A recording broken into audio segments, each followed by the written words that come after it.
They call me Dr. Manhattan.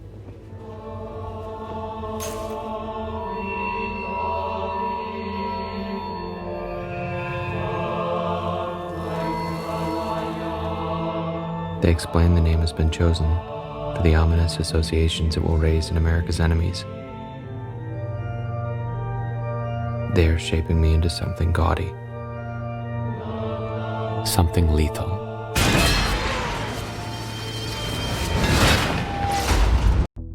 Look past the headlines. There's a pattern beneath the noise. Every day, the world pulses with conflict, laws, protests, and public debates. But beneath it all, a spiritual struggle quietly unfolds. A struggle over allegiance, over whose voice will guide the conscience of men. For our battle is not against flesh and blood, but against principalities and powers, against the rulers of darkness in heavenly places. Ephesians 6:12. What looks like politics is often a reflection of something much deeper, something prophecy has long warned would return. I want to start off by saying this is not a political event. And I say that with all sincerity, because what we're doing here tonight is kingdom business. This is God's business. Those who serve in office are called God's ministers for good. And it says that he is not a minister, he is a minister to execute wrath on those who practice evil. And so we have a line of defense that we elect and put in office to execute wrath. They call him God's avenger. All you who are elected people, I want you to know you are God's avenger to execute wrath against evil. So thank you for serving in God's kingdom tonight. Truth would be inverted. Promises of peace, revival, and national healing are offered. Yet the pattern repeats. Religion and Christianity are the biggest things missing from this country. God is the one that raises up people in authority, and he sets down others. Stand up, speak out, and pray that God will bless America again. The court cited Alabama's Constitution in its ruling, saying even before birth, all human beings bear the image of God, and their lives cannot be destroyed without effacing his glory. Christ, not Congress, will be what saves this country. And I think you all should get a copy of God Bless the USA Bible Now and help spread our Christian values. And through his policy also he shall cause craft to prosper in his hand. And he shall magnify himself in his heart, and my peace shall destroy many. He shall also stand up against the prince of princes, but he shall be broken without hand. Throughout history, power has learned to wear piety like a crown. Ambition wrapped in sacred words often draws obedience without discernment. Consider the principle of dominion described in modern movements: to influence culture, education, and government under the guise of faith. You will see names that are very familiar to individuals. You will see the names of elected officials. You are seeing the names of one person who is not elected by the name of Elon Musk, born in South Africa. That's a whole nother story. But I want to tell you about two of the puppet masters behind the puppets. There is a group entitled the Seven Mountain Mandate that was organized in 1975 by Lauren Cunningham and Francis Schaeffer. The Seven Mountain Mandate is a conservative Christian group that witnessed the work, let me say it, of the black church during the civil rights movement. And therefore, they wanted that kind of power, but not necessarily with that moral clarity. They believed that they wanted to be able to take over, that there were seven mountains that must be taken over. Mountain of family, religion, education, media, arts and entertainment, business, and government, in order to create what we would call a white Christian nationalist nation. They would not use that language, but all of their theology points to that direction. The Speaker of the House, Mike Johnson, is a part of this Seven Mountain Mandate movement, along with a person by the name of Paula White, is a part of this Seven Mountain Mandate movement. The second group that you need to know about is called the New Apostolic Reformation Movement, founded by C. Peter Wagner. It's a Christian supremacist group where they even utilize a flag from the Revolutionary War that is called the Appeal to Heaven flag. They operate out of biblical literalism, and they want to literally subvert democracy so that there will be a theocracy over democracy. This is the group that promoted that President Obama was a Muslim. This is a group that said that Dwight D. Eisenhower was a communist. This is the group that has promoted election denialism in churches all across the country. These two groups are the ones that are pulling the levers around Project 2025. But they do not want to appear in the media per se, because they want the puppets to do the work of the puppet master. Wherever I go, God rules. When I walk on White House grounds, God walks on White House grounds. I had every right and authority to declare the White House as holy ground because I was standing there, and where I stand is holy.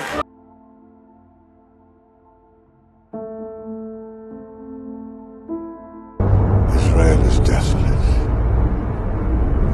and her seed is no more. And Palestine has become a widow for Egypt. What? It's the end, my friend.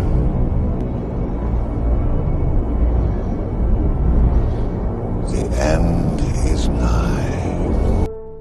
Woe unto them that call evil good and good evil, that put darkness for light and light for darkness, that put bitter for sweet and sweet for bitter. Woe unto them that are wise in their own eyes and prudent in their own sight.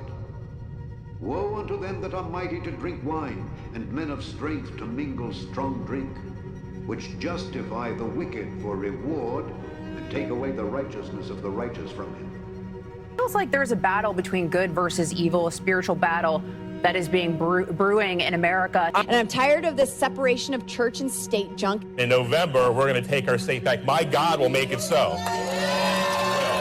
We need to be the party of nationalism, and I'm a Christian, and I say it proudly. We should be Christian nationalists. Now, Donald Trump has embraced this. Evangelicals embraced Trump. It was sort of a grand bargain, right? They seem to get what they want, and it is fused into something else here. Notice the vocabulary: ought, renewal, possession. Different speakers, same logic.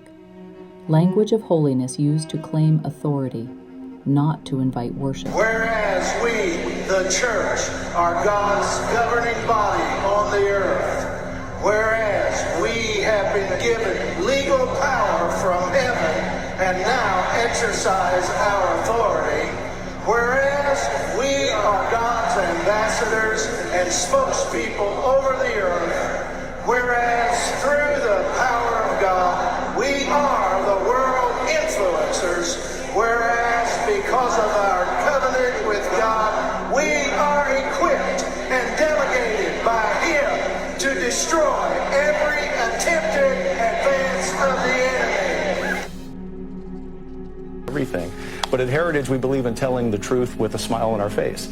But the last point I should make is that now that President Trump is the nominee, and President Biden has not taken a Project 2025 briefing, President Trump is going to make decisions about policy in his administration if he wins. Project 2025 is something that's going to transcend the next 4 years, the next 10 years. It really is, for the first time in the history of the conservative movement, the apparatus for policy and personnel. That's the most important thing to remember. The separation of church and state in our First Amendment is a profound act of loving thy neighbor. America is not a Christian nation. It is a nation where you are free to be a Christian, or a Buddhist, or a Hindu, or a Muslim, or a Jew, or an atheist. America was started by religious minorities fleeing religious persecution. That's the promise of America: a multiracial, multicultural democracy, a melting pot. e pluribus unum, out of many, one. It's a promise that we are still struggling to fulfill today. It's a promise to love our neighbors as ourselves. Not all of our founders were Christians. Some of them weren't even religious. But I think you can hear the radical teachings of Jesus in the words of our Declaration. All men are created equal, endowed by their Creator with certain unalienable rights: life, liberty, and the pursuit of happiness. Power never protects the poor for long. Those who cheer loudly for moral order often find themselves affected by the same policies. Oppression respects no allegiance. It divides by race, class, or creed while consuming all. This is not a war of color or background. It is spiritual dominance.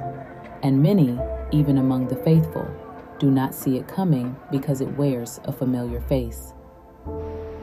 I believe in an America where the separation of church and state is absolute, where no Catholic prelate would tell the president, should he be Catholic, how to act, and no Protestant minister would tell his parishioners for whom to vote, where no church or church school is granted any public funds or political preference, and where no man is denied public office merely because his religion differs from the president who might appoint him or the people who might elect him. I believe in an America that is officially neither Catholic, Protestant, nor Jewish, where no public official either requests or accepts instructions on public policy from the Pope, the National Council of Churches, or any other ecclesiastical source, where no religious body seeks to impose its will, directly or indirectly, upon the general populace or the public acts of its officials, and where religious liberty is so indivisible that an act against one church is treated as an act against all.